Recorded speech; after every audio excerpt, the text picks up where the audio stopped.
بسم اللہ الرحمن الرحیم۔ السلام علیکم۔ حضرت عباس کی شہادت کے بعد جب خیام کی طرف امام حسین خالی مشق اور لہو میں ڈوبا علم لے کے آ رہے تھے، بچے دور سے اپنے چچا عباس کا انتظار کر رہے تھے۔ جیسے ہی علم کو دیکھا تو بی بی سکینہ نے کہا، میرے چچا عباس آ رہے ہیں۔ بس خالی مشق پہ جیسے ہی نظر پڑتی ہے، آپ اپنے بابا سے لپٹ کے فریاد کرتی ہیں کہ اے میرے بابا، شاید ان ظالموں نے میرے چچا کو بھی شہید کر دیا، میں ان کے لیے بد دعا کرتی ہوں۔ امام حسین اپنی بیٹی کا ماتھا چوم کے ان کو ایک خالی خیمے کی طرف لے کے جاتے ہیں اور کہتے ہیں، اے میری بیٹی، تجھے پانی چاہیے نا؟ آپ زمین پہ ہاتھ رکھ کے جیسے ہی ہٹاتے ہیں تو وہاں سے پانی ابلنا شروع کرتا ہے۔ بی بی سکینہ نے جیسے ہی پانی کو دیکھا تو وہ خوش ہونے لگی۔ امام حسین نے فرمایا، اے میری بیٹی، خیام سے باہر کی طرف نگاہ کر۔ جیسے ہی بی بی سکینہ باہر کی طرف دیکھتی ہیں تو لاتعداد انسان ہیں جو اپنی زبان باہر نکال کے حسرت سے بی بی سکینہ کو دیکھ رہے ہیں۔ امام حسین نے فرمایا، اے میری بیٹی، اگر آج تم نے یہ پانی پیا تو قیامت تک تمہارے نانا کی امت حوض کوثر سے محروم رہے گی، اسلام سے محروم رہے گی۔ بی بی سکینہ نے کہا، اے میرے بابا، اگر میرے نانا کی امت شفاعت کے لیے میرے پیاسا رہنا ضروری ہے تو میں پیاس برداشت کر لوں گی، ہر ستم برداشت کر لوں گی۔ بس بی بی سکینہ صبر کرتی ہے۔ آپ کی آنکھوں کے سامنے علی اکبر شہید ہوتے ہیں، علی اصغر شہید ہوتے ہیں، آپ کے بابا حسین شہید ہوتے ہیں، پھر خیام جلنے لگتے ہیں، شمر تماچے مارتا ہے، لیکن کبھی بھی آپ نے اپنے نانا کی امت کے لیے بد دعا نہیں کی۔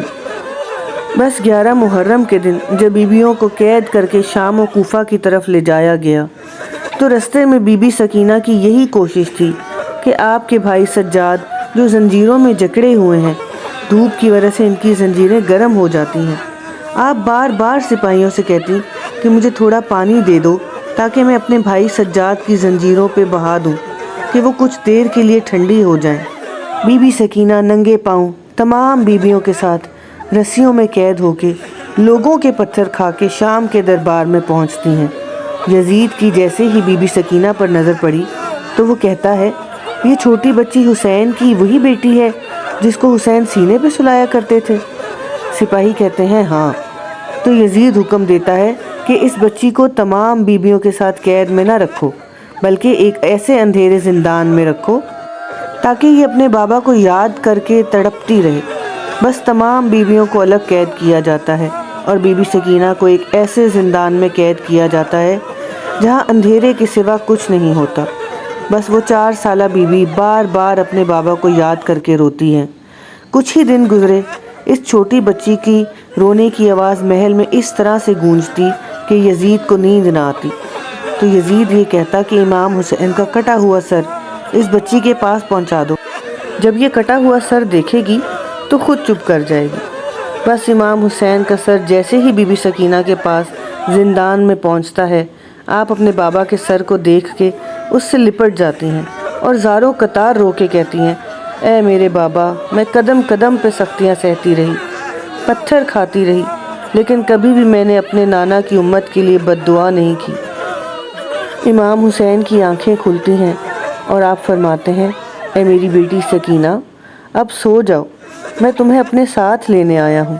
بی بی سکینہ اپنے بابا کے سر پہ اپنا سر رکھ کے سو جاتی ہیں۔ بس زندان میں خاموشی ہو جاتی ہے۔ جیسے ہی سپاہی آ کے دیکھتے ہیں تو بی بی سکینہ دارالفنا سے دارالبقا کی طرف کوچ کر لیتی ہیں۔ امام سجاد کو علم ہوتا ہے اب آپ اور تمام بیوی زاروں قطار ہوتے ہیں۔ آپ 3 دن کا اکٹھا پانی منگوا دیں اور چاہتے ہیں کہ اپنی بہن کو غسل دیں۔ تاریخ نے لکھا، جیسے ہی بی بی زینب نے بی بی سکینہ کو غسل دینا شروع کیا تو اچانک سے رونے کی آواز آتی ہے۔ امام سجاد آ کے پوچھتے ہیں، اے میری پیاری پھپھو، آپ رو کیوں رہی ہیں؟ بی بی زینب فرماتی ہیں، کربلا سے لے کے کوفہ تک، کوفہ سے لے کے شام تک بی بی سکینہ ایک ہی لباس میں رہی ہیں اور بار بار یہ بچی تازیانے کھاتی رہی ہے۔ بی بی سکینہ کا لباس ان کی کھال سے اس طرح سے مل چکا ہے کہ جب ہم غسل دینے کے لیے آپ کا کرتا اتارتے ہیں تو آپ کے جسم کی کھال بھی ساتھ چلی آتی ہے۔ اے میرے بیٹے سجاد، بتا اب بی بی سکینہ کو غسل کیسے دیں؟ امام سجاد فرماتے ہیں، میری بہن سکینہ کو اسی پھٹے ہوئے کرتے کے ساتھ تدفین کرتے ہیں۔ یہ میری چھوٹی بہن اسی حال میں قیامت کے دن اپنے نانا رسول اللہ سے ملے گی۔